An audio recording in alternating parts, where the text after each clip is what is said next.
Guys होइन good morning भन्दै म चाहिँ फ्ल्याटबाट आज ब्लग सुरु गरेँ होइन। आज हाम्रो क्लास थिएन, अहिले हाम्रो चिया पकाइरहेको अनि त्यसपछि मिलन सरले चाहिँ के ल्याएको सरप्राइज होइन। अब मिलन दादाले ल्याएको यहाँ ब्राउनी खान लाग्यो अनि टक्क राजीवले चाहिँ हाम्रो दुध सप्लायर चाहिँ गाइज होइन। अहिले चाहिँ म चाहिँ टक्क बिहान उठेर पसल गएर होइन फेरि घर आएको नुहाउनु सुन्नु पऱ्यो, कपडा लानु पऱ्यो, भोलि उता छैन एक दुई दिन उतै बसिन्छ होला।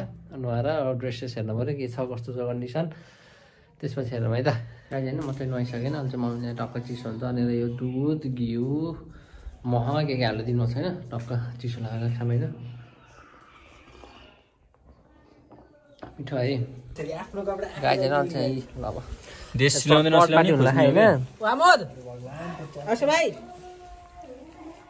मिलनजी अवश्य भाइ ल हाम्रो चाहिँ टक्क चिया होइन कसले पकाएको यो दादाले कपाल सधैँ बिग्रिन्छ किन हो। गाइज होइन अहिले म पसल आइसकेँ, लाइनमा चाहिँ हामीले नयाँ मोडिफाई गर्न लाग्यो भाइ। हेरौँ अब के हुन्छ। गाइज होइन सादा नि भयो अहिले चिसो नि भयो होइन। अनि अहिले चाहिँ बाहिरको हालत त्यस्तो हराएर छ, हामी चाहिँ टक्कै बसिरहेको न्यानो भएर। तपाईँहरू न्यानोहरू बस्नु है त, खासै आज केही गरिएन चिसोले।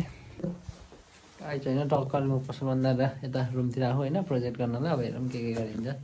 गाइज होइन अहिले चाहिँ भोलि ड्रेस लगाएर आउने यहाँनिर खोज्ने अहिले धुने अनि यहाँ आइरन लाउने कार्यक्रम भइरहेको।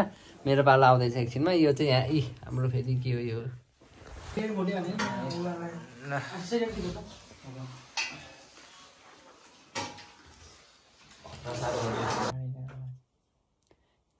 रातिको 11:30 बजे म ब्लग इन गर्छु है।